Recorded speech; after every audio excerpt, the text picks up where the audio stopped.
Bien, hoy vamos a estar hablando entonces de la sangre de Cristo. Y este es un término muy común y en realidad que todo cristiano debería entender. Pero a la vez que es un término común, también es un término muchas veces mal entendido. Hay algunas doctrinas cristianas que no son como que muchas veces muy claro. Hay personas como que no llegan a entenderlo correctamente, junto con doctrinas, por ejemplo, de la unción, que hay formas y formas de verlo, también sobre la gracia, son frecuentemente mal entendidas. Y el asunto es que estas doctrinas, por lo menos las que hemos mencionado ahorita, la sangre de Cristo, la unción, la gracia, son fundamentales para la vida cristiana. A tal punto que un malentendido en cuanto a estas cosas puede llevarnos a tener en realidad una fe falsa. Como vamos a ver al final de este sermón, algunos ejemplos del malentendimiento de la sangre de Cristo. Y ese tipo de fe no sirve de cara al juicio de Dios. Así que hoy vamos a estudiar qué es la sangre de Cristo, cuál es su papel dentro del nuevo pacto.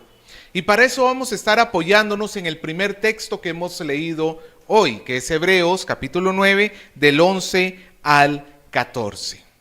Hebreos es una carta bastante especial. Ya hace un tiempo hicimos una serie de predicaciones donde abarcamos toda la carta.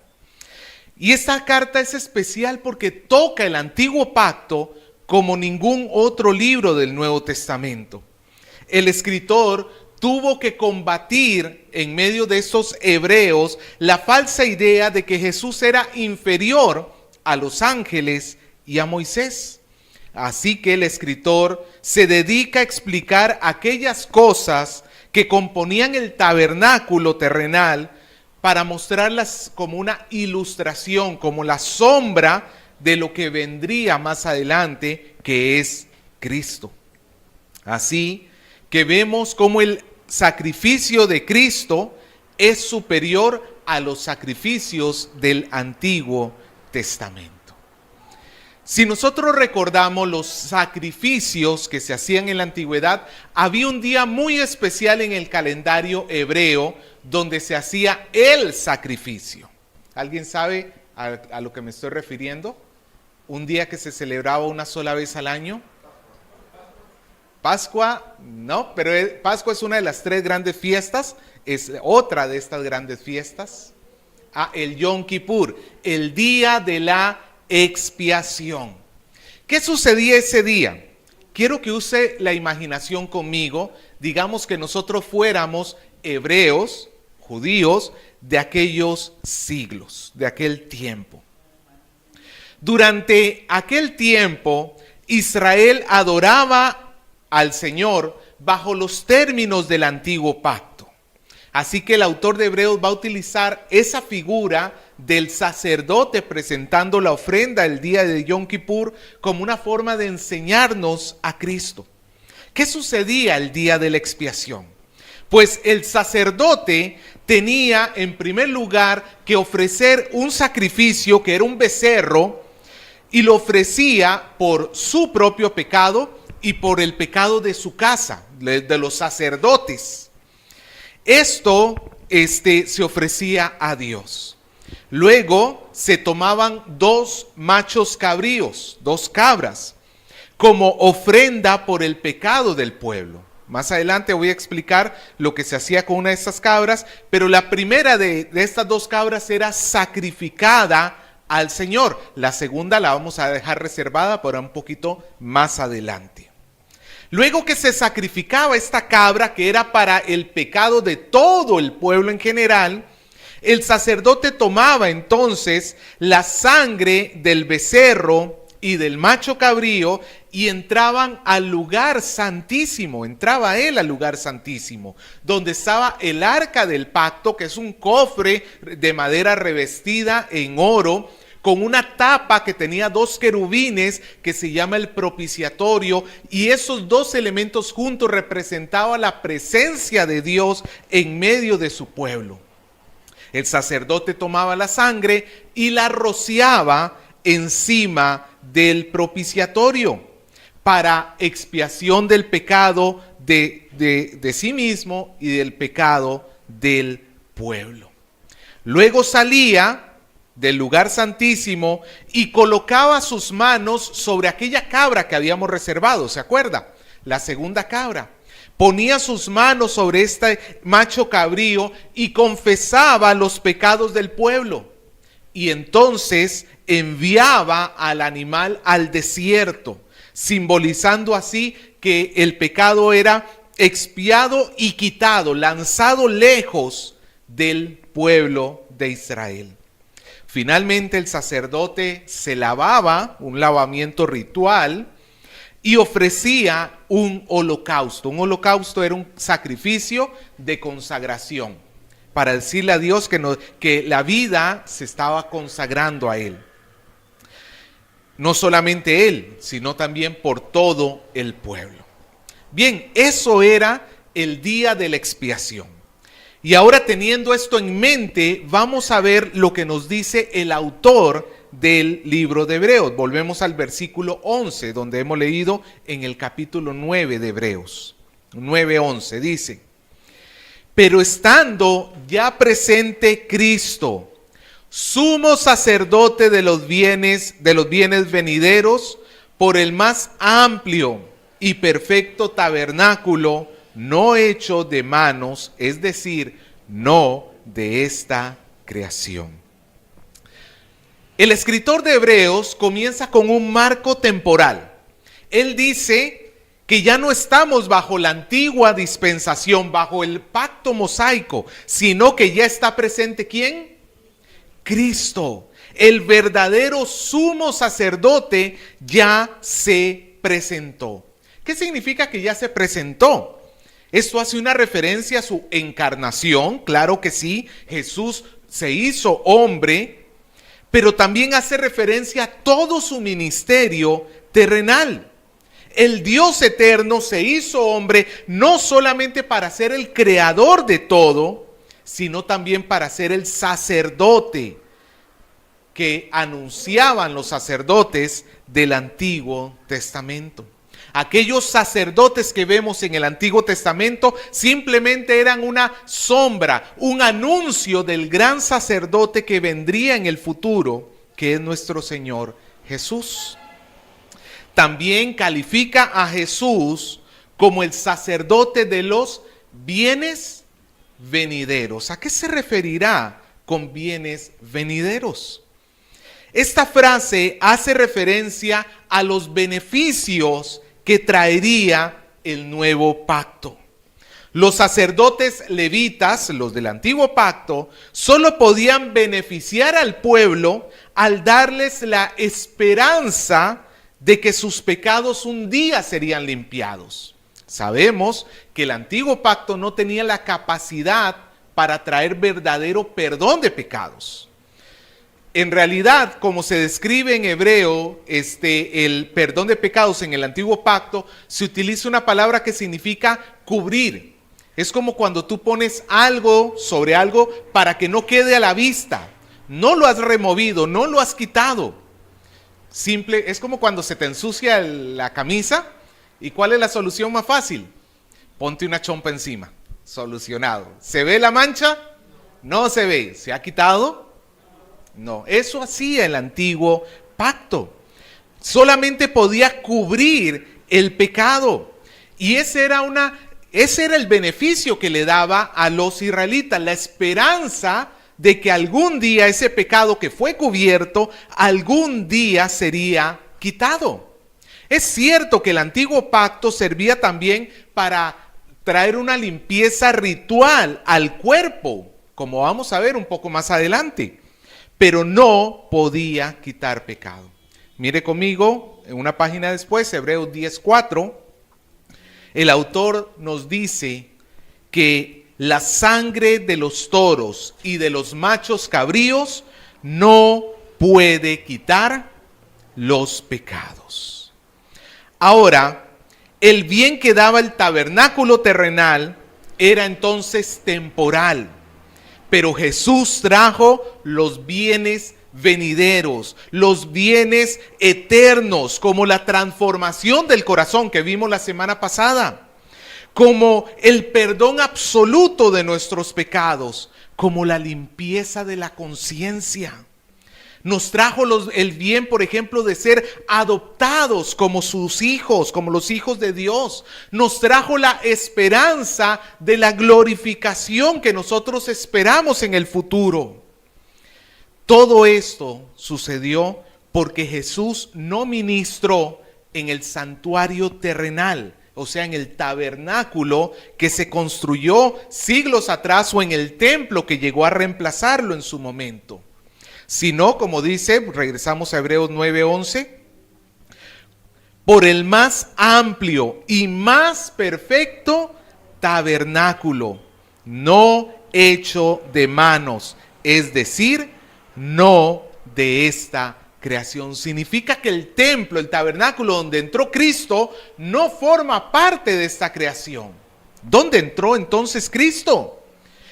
Mientras que el sacerdote entraba a un lugar santísimo, que era un cuarto, a final de cuentas, preparado por los hombres, donde se representaba la presencia de Dios por medio del arca del pacto, Jesús entró a la misma presencia de Dios. Tú recordarás que el hombre fue expulsado de la presencia de Dios el día que pecó. Cuando pecó, Dios lo expulsó del Edén para no poder volver a entrar allí.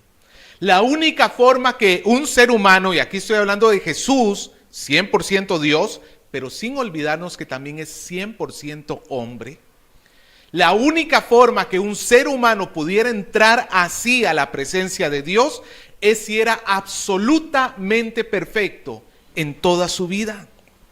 Y Él lo fue. Jesús entró a la misma presencia, no al templo de Jerusalén, al mismo trono de Dios para ofrecer ese sacrificio por nosotros.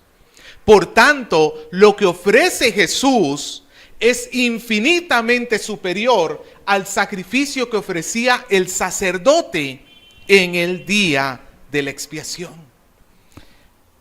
Ahora, el sacerdote tenía que entrar con sangre ajena. Mira el versículo 12. Dice que Jesús entró en el lugar santísimo y no por sangre de machos cabríos ni de becerros, sino por su propia sangre.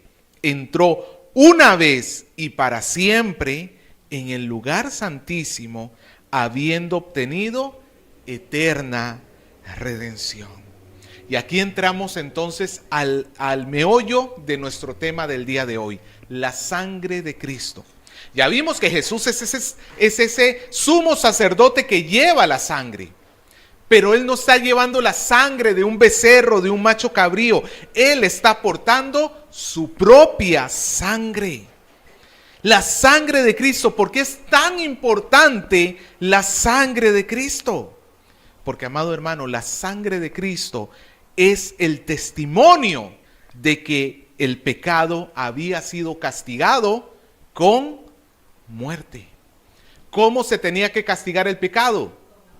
Las palabras del Señor en el principio: el día que tomares de ese fruto, ciertamente morirás. Pablo diría en Romanos: mas la paga del pecado es muerte. Es la muerte, amado hermano. Lo que merece el pecado es la muerte. Y la sangre es el testimonio de que efectivamente se ha muerto. Se lo pongo de esta manera. Creo que todos conocemos la historia de Blancanieves, ¿cierto? Donde aquella malvada reina, celosa por la belleza de Blancanieves, le ordena al cazador que la lleve al bosque y la mate. Ahora, este hombre la lleva al bosque, pero no la puede matar a causa de su belleza. Y entonces la deja huir, la deja escaparse. Pero ahora tiene un problema, porque tiene que decirle a la reina y confirmarle a la reina que efectivamente ha muerto Blancanieves. ¿Qué hace el cazador? Mata a un jabalí, le saca, ¿qué le saca? el corazón y lo pone dentro de un cofre y se lo lleva a la reina, y la reina cree que el corazón que está en ese cofre es el corazón de Blancanieves, y por tanto ella puede estar segura que Blancanieves murió. ¿Por qué? Porque hasta donde llega la ciencia cuesta mucho vivir sin el corazón, hermano. No sé si se había dado cuenta de eso. El hecho de tener el corazón afuera del cuerpo es la garantía de que el cuerpo está muerto, ¿sí o no? Yo sé que usted me va a decir, no, pastor, ahora se puede mantener una persona con un corazón artificial durante un tiempo. Durante un tiempo. Bueno, pero ahora no nos vamos a meter en esas cosas. Eso no interesa ahorita, hermano. No se complique la vida, por favor. La sangre, al igual que ese corazón de el cuento de Blancanieves, la sangre de Cristo es el testigo de que Jesús murió. Para que el cuerpo tenga vida, ¿qué necesita? Sangre.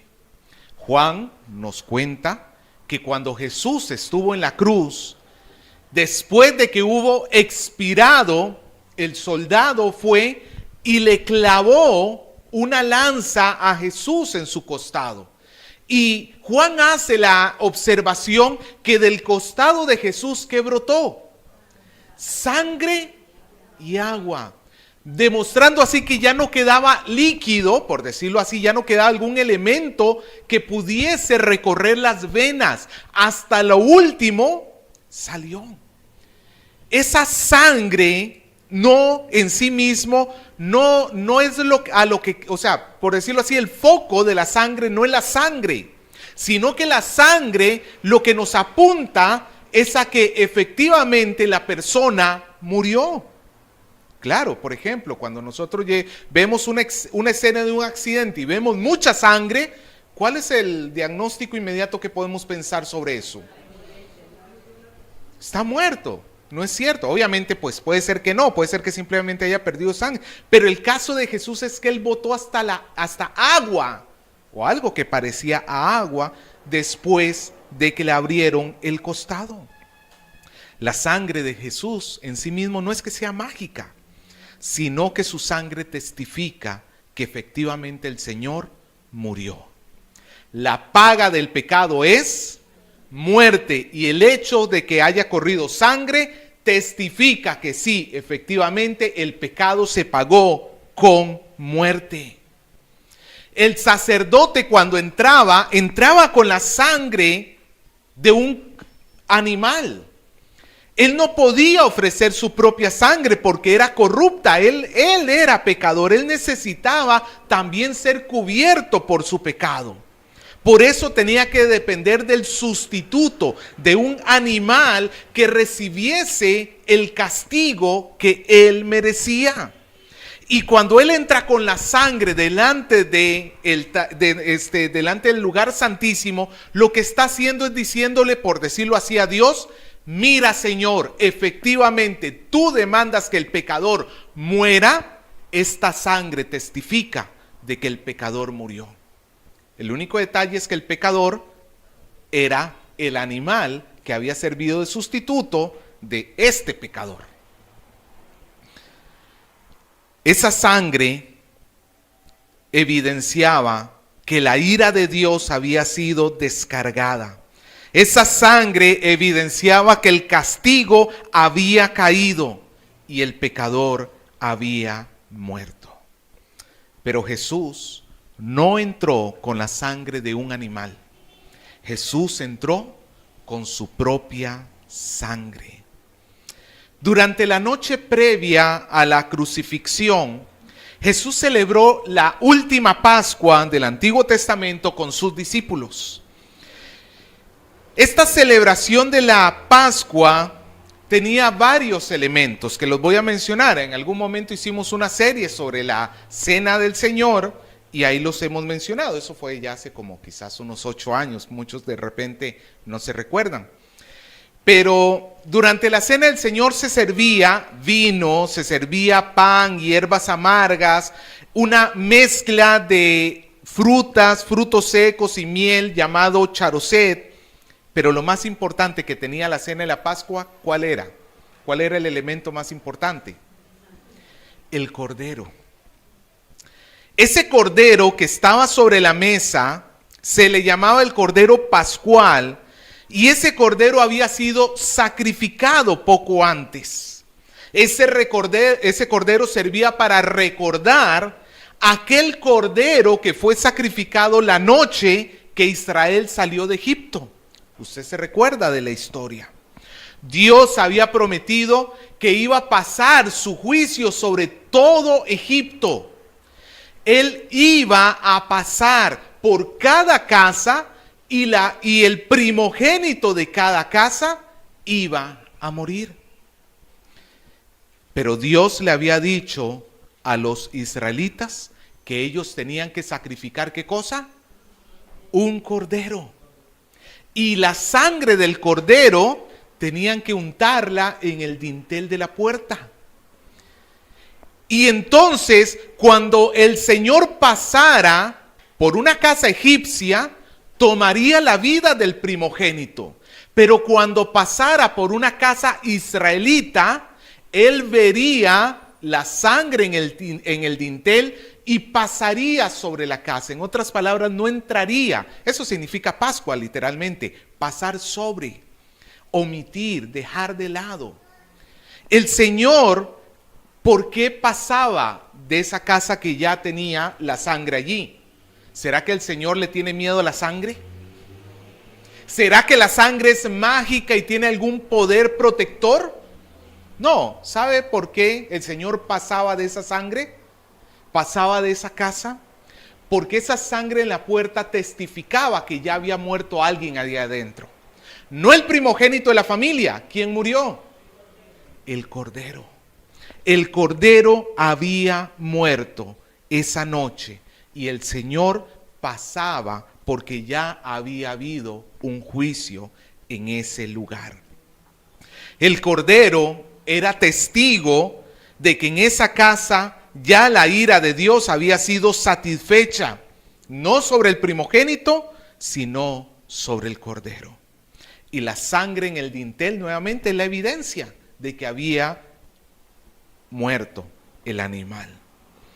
Con esa figura de fondo, quiero que volvamos a escuchar las palabras que dijo Jesús en Mateo 26, 27 y 28, durante la cena del Señor, lo que hemos leído en segundo lugar el día de hoy. Escucha las palabras del Señor. Y tomando la copa, y habiendo dado gracias, les dio diciendo: bebed de ella todos, porque esto es mi sangre. Obviamente, no es que el vino fuera sangre. Jesús se está refiriendo a que ese vino representaba la sangre de Cristo. Aquí no hay como dicen los católicos, una consustanciación, que el vino se convierte en sangre. No. Acá lo que tiene el Señor Jesús en la mano es vino de verdad, pero les está diciendo: este vino recuerda mi sangre, que por muchos es derramada para remisión de pecados.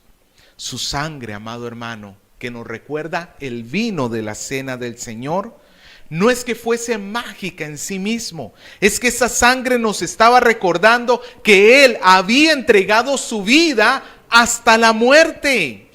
Y entonces el nuevo pacto había quedado sellado. En la antigüedad, los pactos se sellaban con sangre. Hoy en nuestros días, ¿cómo sella usted un pacto? Con una firma. En aquel tiempo se sellaba el pacto con un sacrificio, con sangre. Y Jesús estaba sellando el nuevo pacto, no sobre la sangre de un becerro, sobre la sangre de un cordero o sobre la sangre de un macho cabrío. Estaba sellando el nuevo pacto ¿con qué? Con su propia sangre, trayendo verdadera redención de nuestros pecados. Como termina, regresamos a Hebreos 9:12. Dice que Cristo entró una vez y para siempre, un solo sacrificio eterno en el lugar santísimo, habiendo obtenido ¿qué cosa? Eterna redención. La sangre de Cristo fue suficiente para que nosotros seamos perdonados de todos nuestros pecados, de pecados pasados, presentes y futuros. Ahora, habiendo ya considerado por qué Jesús tuvo que ofrecer su sangre, vamos a pasar a ver los efectos que tuvo esa sangre sobre nosotros. Antes hemos dicho que Jesús trajo los bienes venideros, en contraste con los bienes temporales que había traído el tabernáculo y el pacto mosaico. Siguiendo ese pensamiento, veamos el versículo 13, cómo el autor aumenta o amplía su argumento. Porque si la sangre de los toros y de los machos cabríos y las cenizas de la becerra rociadas a los inmundos santifican para la purificación de la carne, cuánto más la sangre de Cristo, el cual mediante el Espíritu Eterno se ofreció a sí mismo sin mancha a Dios, limpiará vuestras conciencias de obras muertas para que sirváis al Dios vivo. Como antes lo hemos dicho, la sangre de los animales no puede perdonar pecados, pero sí servía para poder hacer que un adorador tuviese la esperanza de un verdadero perdón, y también servía para purificar su carne. ¿Esto qué significa? En el antiguo pacto había una condición que no necesariamente era pecaminosa, que se llamaba inmundicia. Por ejemplo, si tú tocabas un cuerpo de un muerto, ¿es pecado tocar el cuerpo de un muerto? No, no es pecado. Pero bajo los términos del antiguo pacto, quien tocaba un cuerpo está en un estado de inmundo. ¿Y cuál era el problema? Que mientras tú estuvieras inmundo, no te podías acercar a Dios para adorarle. Primero te tenías que limpiar para luego poder ir a adorar. ¿Y cómo hacían esa limpieza? Lo hacían con la sangre del animal. La ceniza de la becerra se mezclaba con agua, según Números 19, y se usaba en un ritual para poder limpiar ceremonialmente a la persona. Así que el antiguo pacto tenía una efectividad, sí, pero bastante limitada. Su limpieza era meramente externa, era una limpieza ritual. Ofrecía beneficios, pero no tenían una magnitud muy grande. Si esa sangre de los animales podía de cierta manera preparar al hombre para adorar a Dios, el autor de Hebreos dice, cuánto más la sangre de Cristo. Es un argumento de lo menor a lo mayor. Si lo menor servía por lo menos para algo, cuánto más la preciosa sangre de nuestro Señor Jesucristo va a ser útil no solamente para limpiar nuestro exterior, sino nuestro corazón. Jesús no solo fue el sacerdote que se ofreció a sí mismo, sino que él mismo fue el sacrificio. El autor nos dice que se ofreció mediante el Espíritu Eterno, el Espíritu Santo. Los animales del antiguo pacto no eran conscientes de que su sacrificio iba a traer perdón de pecados. Ni tampoco el animal del antiguo pacto se podía ofrecer a sí mismo. Amado hermano, nunca hubo un corderito que se presentara a la puerta del tabernáculo y dijera, mátenme en nombre de todo el pueblo. No, si un corderito tenía que morir, ¿qué había que hacer? Llevar al corderito. ¿El corderito sabía lo que estaba haciendo? No sabía. Pero escucha las palabras de Jesús acerca de su sacrificio voluntario en Juan 10, 17 y 18. Jesús dice, por eso me ama el Padre, porque yo pongo mi vida para volverla a tomar. Nadie me la quita, sino que yo mismo la pongo. Tengo el poder para ponerla y tengo el poder para volverla a tomar. Este mandamiento recibí de mi Padre. Amado hermano, El Señor Jesús, su sacrificio fue voluntario, fue hecho intencionalmente. Ahora, no quiero dejar pasar algo hermoso que está en el versículo 14. Vamos a volver a leer el versículo 14. A ver si usted lo logra observar. Lo leo y usted me dice una peculiaridad que tiene el versículo 14. Cuanto más la sangre de Cristo, el cual mediante el Espíritu eterno se ofreció a sí mismo sin mancha a Dios, limpiará vuestras conciencias de obras muertas para que sirváis al Dios vivo. ¿Alguien notó algo especial que tiene este versículo? Tiene el Espíritu Santo, sí, pero algo más. ¿Ah? No tenía pecado, eso es cierto, pero hay algo más. Sí, es una parte de lo que estoy esperando. Limpiará vuestra... No es lo que quiero que observen. ¿Cuánto? No, tampoco, están fríos. Vuelvo a leer. Cuanto más la sangre de Cristo, el cual mediante el Espíritu eterno se ofreció a sí mismo sin mancha a Dios. La Trinidad está presente en este versículo. El Hijo ofreciéndose en el poder del Espíritu, ¿a quién? Al Padre, a Dios. Es la Trinidad obrando en nuestra salvación. El Hijo ofreciéndose en el poder del Espíritu, sin mancha, a Dios. ¿Y cuál es el resultado de este sacrificio de Cristo? El versículo 14 dice, limpiará. Y aquí está en contraste con la limpieza externa que se menciona en el versículo anterior, ¿no es cierto? Limpiará vuestras conciencias desde el interior del hombre. ¿De qué lo va a limpiar? De sus obras muertas. ¿Qué significa obras muertas? Para algunas personas entienden que obras muertas significa estos intentos por salvarse por sus propias obras, que están incluidas definitivamente. ¿El hombre se puede salvar por sus obras? No. ¿Qué es lo único que lo puede salvar? Es la sangre de Cristo. Pero en realidad una mejor interpretación de obras muertas es hablar del pecado en general. El pecado no es otra cosa que la manifestación de un corazón pecaminoso, y recordemos que la paga del pecado es muerte. Son obras que llevan a la muerte, obras muertas. Y nos dice que por la sangre de Jesús nosotros somos limpiados desde la conciencia. Esto significa un perdón absoluto, completa justificación. Esto significa que somos absoluta y verdaderamente perdonados. Nosotros como cristianos no estamos esperando el perdón.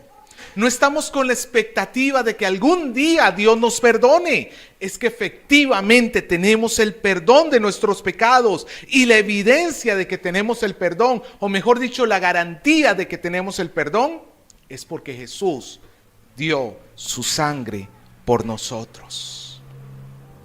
Ahora, la última parte del versículo 14. ¿Para qué nos salva el Señor? ¿Para qué nos salva el Señor? Para servir al Dios vivo. El propósito del sacrificio de Jesús no es, en última instancia, simplemente el bien del hombre. El propósito del sacrificio de Jesús incluye el bien del hombre, pero su propósito final es que el hombre sea capacitado de servir a Dios, de amar a Dios. Como vamos a ver la próxima semana, servicio y amor están ligados en la Escritura. Tú no puedes amar a quien no sirves. O mejor dicho, tú amas al que sirves, y al que sirves, amas. Lo mismo tenemos acá. El Señor Jesús nos ha liberado para capacitarnos, darnos un nuevo corazón, no solamente que le ame, sino que le sirva. Servir a Dios es la evidencia de estar bajo el nuevo pacto. Es la evidencia de ser perdonado de toda obra muerta. Es la evidencia de haber sido cubierto por la sangre de Cristo. Y cuando hablo de servir a Dios, hablo más que simplemente llevar un polo blanco en la iglesia. Hablo de verdad, cada día, cada momento del día, estar pensando de qué manera le agrado a mi Dios. Ahora, no quiero dejar de recordarles que la sangre y la muerte de Cristo forman parte de su obra, pero no es toda su obra. ¿Qué vino después de la muerte de Jesús? ¿Por qué celebramos el domingo y no el jueves que murió? Porque su obra no se quedó en una cruz. Él resucitó al tercer día y fue glorificado, está sentado a la diestra del Padre. No hay que olvidar esto. Su sangre es importante, sí. Su muerte es importante, sí. Pero no es el fin de la historia. Jesús resucitó. Ahora, como puedes ver, entonces la sangre de Cristo es muy importante dentro del nuevo pacto. Es importante entonces que entendamos su función, porque de otra manera vamos a terminar cometiendo terribles errores doctrinales. Por ejemplo, está el común error que hacen muchos hermanos con un corazón muy noble. No digo que lo hacen porque son herejes, sino porque malentienden la sangre de Cristo. Y por ejemplo, usan la sangre de Cristo como un amuleto, que ante el peligro, la sangre de Cristo. Amado hermano, la sangre de Cristo nunca en las Escrituras se usa sino para perdón de pecados, como lo hemos visto. La sangre es el testigo del perdón. Cuando tú estás en medio del peligro, en sí mismo no es la sangre de Cristo, es a Dios quien tienes que invocar. Tienes que confiar en el Señor, tienes que apoyarte en Él. Pero es que algunos cristianos ven en la sangre algo como mágico, como que me estoy cubriendo, como que estoy haciendo algo espiritual por allí que está haciendo que me tape y el mal no me va a tocar. Ahí tenemos un pequeño problema. Jesús dijo, en el mundo tendréis. Tenemos que saber que este mundo se conforma de aflicciones y de dolores. La sangre de Cristo no nos va a guardar de las aflicciones, pero sí es la garantía de que vas a tener la fe suficiente para atravesar esas aflicciones, porque Dios es el que te está fortaleciendo y te está sosteniendo. Para eso sí sirve la sangre de Cristo. Hay otros errores doctrinales. Por ejemplo, hace poquito vi un video de una iglesia donde trajeron un cordero al culto, al servicio, y lo sacrificaron delante de todos. Aparte del la terrible escena que es eso, para los que vivimos toda la vida en ciudad. Yo sé que de repente para alguien que se crió en campo, decir, traiga aquí por el pollo, ¡plax!, le corta la cabeza y listo. Pero si tú nunca has visto eso, si no estás acostumbrado a ver un animal siendo sacrificado, es chocante. Pero el problema no solamente es lo chocante en cuanto a la parte emocional. El problema es que ellos están confiando que ese sacrificio tiene algún tipo de poder. ¿Se necesita sacrificar hoy animales? ¿Por qué? Porque hay una sangre superior que ya fue sacrificada. ¿Para qué necesitas el sacrificio de un cordero, de lo que sea, si ya algo mejor, alguien infinitamente mejor, fue ofrecido por ti? Es como tener acceso a Dios y estarle rezando a San Judas. ¿Para qué? Si ya tienes acceso al trono de la gracia en Cristo Jesús. Otro error doctrinal que se puede ver por allí es cuando, por ejemplo, un hermano nuevamente bien intencionado le dice a una persona inconversa que con invocar la sangre de Cristo ya es salvo, sin la necesidad de arrepentimiento y fe. Y se le dice al incrédulo que lo que necesita es invocar la sangre de Cristo, como si fuera algún conjuro mágico. No, amado hermano. ¿Cuándo la sangre de Cristo es efectivo en la vida de una persona? ¿Cuando le invoca? ¿Cuando dice, me cubro con la sangre de Cristo? No. Esa sangre es efectiva cuando esa persona se arrepiente y tiene fe en el Señor Jesucristo. O por ejemplo, tenemos la teología de la prosperidad, que dentro de sus muchos fallos considera que la sangre de Cristo, la muerte de Jesús, sirvió para traer prosperidad económica y terrenal. Jesús murió para que tú seas rico y exitoso. Jesús murió para que tú tengas carro y casa. Jesús murió para que tengas una cuenta bancaria abultada. Eso es despreciar el verdadero valor de la sangre de Cristo. Al contrario, como iglesia somos llamados a refugiarnos en el sacrificio de Jesús, pero de una manera correcta.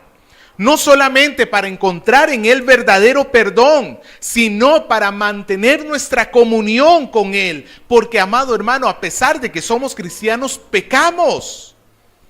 Y tenemos que recordar constantemente ese sacrificio que Él hizo por nosotros. Y recordar que aún esa sangre vertida en la cruz perdona el pecado que tú has cometido el día de hoy.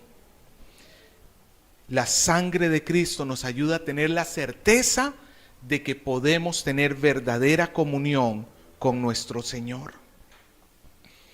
Además, estamos llamados a llevar los beneficios de la sangre de Cristo a todo aquel que vive en esclavitud al pecado. ¿Cómo puedo hacerlo? Testificándole de Cristo. Amado hermano, la verdadera llave que libera a cualquier persona de la esclavitud del pecado es el sacrificio de Jesús. Y nuevamente, la sangre de Cristo nos recuerda ese sacrificio. Finalmente, estamos llamados a celebrar el sacrificio de Jesús a través de la cena del Señor. El último domingo de este mes, 31 de marzo, vamos a adelantarlo una semana, durante el culto de resurrección, vamos a celebrar juntos la cena del Señor. Y yo le pido que cuando usted esté en ese momento y tenga la copa en su mano, nunca deje de recordarse de que esa copa que representa la sangre de Cristo. Esa sangre que fue vertida para que yo tenga una verdadera comunión con Dios. Amado hermano, la sangre de Cristo es un tema hermoso, un tema glorioso, pero es un tema que nos tiene que llevar a vivir de una manera respetuosa de la presencia de Dios. No a despreciar su gracia de decir, bueno, Él me perdona todo. Ya puedo vivir como quiera porque a final de cuentas su sangre me cubre. No, amado hermano, hacer eso sería despreciar la gracia. Nosotros somos llamados a valorarla. ¿Cuánto cuesta la sangre de Cristo? Pedro diría en su epístola que fuimos rescatados no con oro o con plata, sino con la preciosa sangre de Jesús. Una sangre que ni todo el oro ni toda la plata de este mundo se puede equiparar en su valor. Y esa sangre es la que nos liberó. Es su sacrificio. Por eso yo le animo, hermano, no a pensar en la sangre como algo místico, mágico por ahí, sino como un recordatorio de que Jesús murió por ti, para darte verdadera vida eterna.